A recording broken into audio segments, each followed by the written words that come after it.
consider standing in one place. Freeze response is natural. There's nothing wrong with you, and nothing to fear about the freeze response.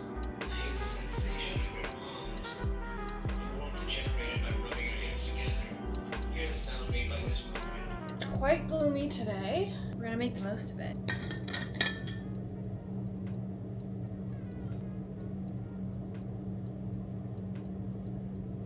No. I was going to pour my Zevia with some ice into that cup that I may have used 2 days ago, okay? And it was sitting at my desk. I did not think it would smell like that. I'm disgusting. I'm ashamed.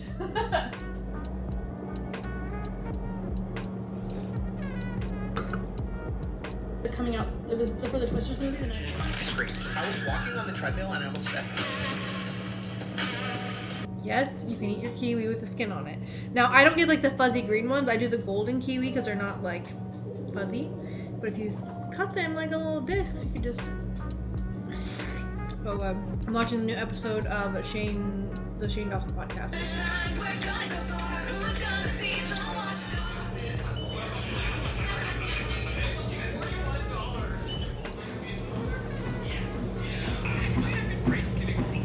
This clip may work, it may not, because I'm talking as I'm walking on the treadmill. I don't have anything to hold on to, so I gotta be careful. I have been back in therapy for a little while now. I'm currently going to therapy twice a week. It's virtual. I've done virtual and in person, and I do find that I like virtual better. I think it's just more comfortable because you're in like your own environment. It's like easier to get comfortable.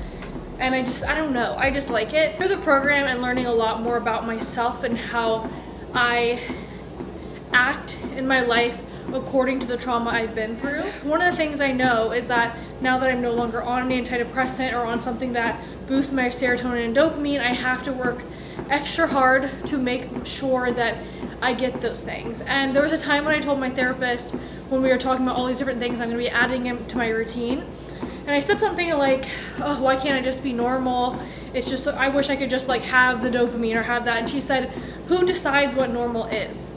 You know, she was saying like, you don't spend your whole life wishing that you could be someone else's version of normal, and instead just focus on what your normal is and work to make it work for you. But one thing that really helps me get dopamine in that I've noticed does work really well for me is getting my steps in. So I have been making sure to walk on my walking pad or to go on a walk outside almost every single day. And the great thing is if you're someone who is like really resistant to those things, I was for a while, combine it with something that you do already. So for me, something we're going to talk about more in this video is I'm learning a lot about my survival response, I think is what it's called. So some people go into fight or flight mode.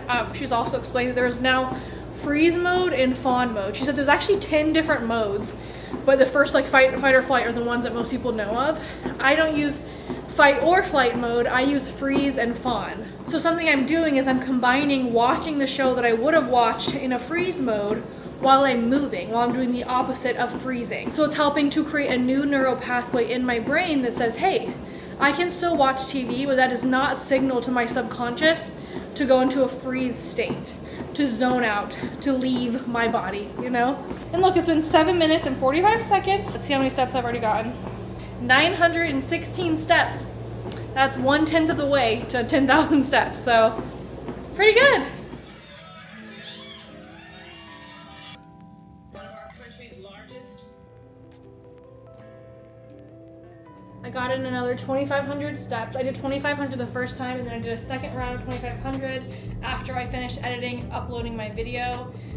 It's actually still uploading. It's gonna take like 2 hours. But while I'm waiting, because I just finished my thumbnail, I want to take a little reading break upstairs. I love this series so much. This has really like gotten me back. Like I've always been a reader, but I kind of went on like a hiatus of reading fantasy books. It was probably good that I took a little bit of a break because I read so many, and now I found other genres I actually really like. Like I really love like rom-com books too, so it has been a good thing. But I've just really loved getting back into fantasy books. Get a coffee. It has been raining, but I think it stopped, so let's see if hopefully the roof is open. I would love to go outside for a little bit. Milk is like the only milk I can put in my coffee that actually makes the coffee taste good without needing creamer. But if you want like flavor in your coffee and it's still like nice and creamy, the nut pods are so good. I'm so glad I finally gave them another chance. Also, I took my nails off. They just needed a break, okay? I needed a break from them. And because I'm wearing contacts every single day now. I used to only wear contacts occasionally. I usually wore glasses, but now that I'm wearing contacts daily, no, I can't do it. It's freaking, every single night I try and take them out. It was like, I love having my nails done so much. I loved the, like the hard gel. I was getting like, it was making me gag trying to touch them with my nails. And so many of you guys commented telling me different ways to take out my contacts. I think because I'm not like an avid contact user, I'm not comfortable enough taking them out to take them out with nails. So I think I need to get comfortable putting them in, taking them out every day, and then maybe I'll graduate from just doing that and then being able to put nails back on. I can't do it with the nails. I gotta get over this and then we'll try them again. But for now, got little babies. Honestly, if I just paint them, it's not that bad. Okay, anyways, nut pods are it. If you can't find nut pods at your local grocery store, they have big packs of them on Amazon. So right now I have the coffee cake, pistachio is so good, and also the toasted marshmallow. I love marshmallow. This one is not as marshmallow as I need it to be. I had the pistachio this morning, it's amazing, but I don't want to use it all too quickly because this one I couldn't find in stores. I did have to order it, but this, I got it at the grocery store.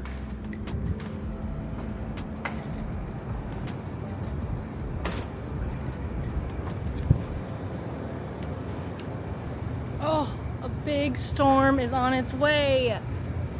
No, oh, the seat is also a little wet. I kind of want to deal with it.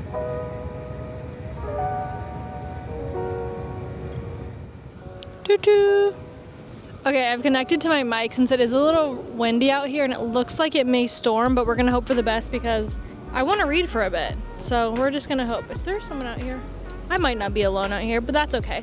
So like I said, I've been in therapy for a while, and something I've learned really recently is about survival responses. A lot of us know of fight or flight mode, meaning some people flee in situations, some people fight. Well, she's also explained to me that there are like 10 different modes, and I don't know what all of them are or what all of them mean, but I do know that I struggle with fawn mode and freeze mode. And this might be something that you struggle with too and you don't even realize.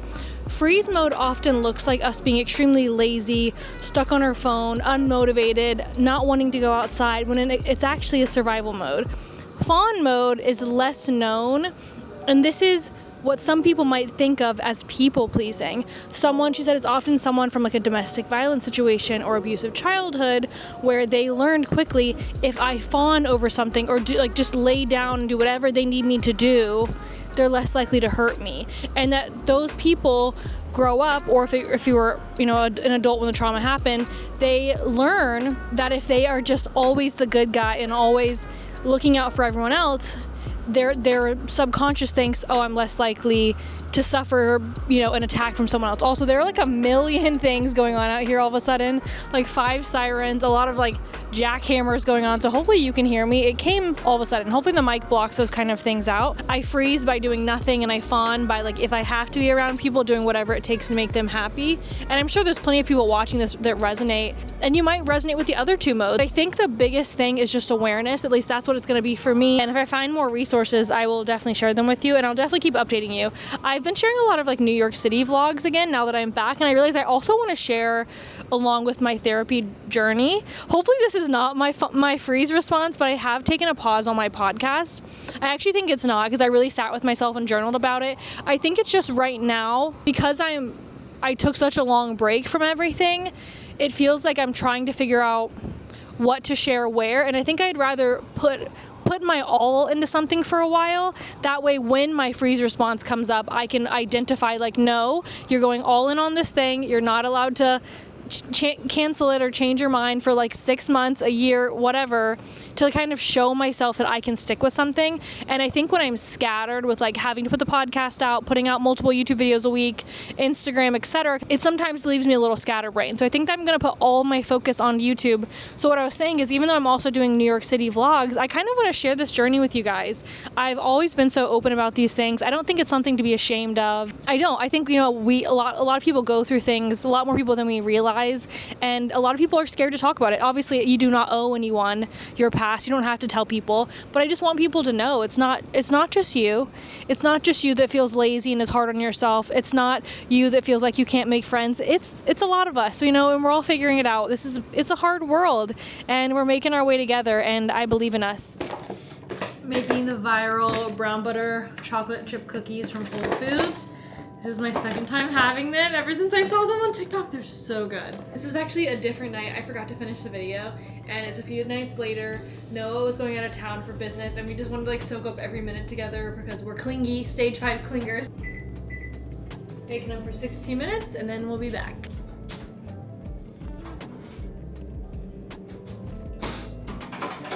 It's actually wild to me that it is 8 p.m. and it is still pretty bright in here actually. I think it's because our bedroom overlooks where the sun sets, so we get the most amount of light. I'm doing all of my bedtime stuff extra early. Normally I would start this when it's obviously darker out, closer to like 9:30, so an hour and a half later, but I've been struggling with a good bit of insomnia, and I try to make it really lighthearted when I talk about it, but insomnia actually really can weigh on you when you haven't gotten... I'm not someone who doesn't sleep through the whole night. I just really struggle to fall asleep and stay asleep, but insomnia can really start to weigh on you, especially when it's multiple nights in a row of falling asleep at 3 o'clock, waking up at 6. Obviously the cookie right before bed, the sugar probably actually wasn't my best idea, but it's only 8 p.m. I have plenty of time. I don't need to fall asleep right now. I'm just kind of curious if I have myself in my room at 8 p.m. and just like less distracted, if it would be easier for me to fall asleep in a couple of hours. And so we're thinking if I start journaling it out before I go to bed, maybe it will just help me just clear my head before I go to sleep. I'm a little worried that it might wake my brain up by doing the writing, but I do find that when I journal right before bed, the few nights that I've tried it, I have a lot to say. So it shows that my brain is very active at night. I'm just trying to teach myself to wind down, get all my thoughts out before bed so I can sleep properly. Oh my gosh.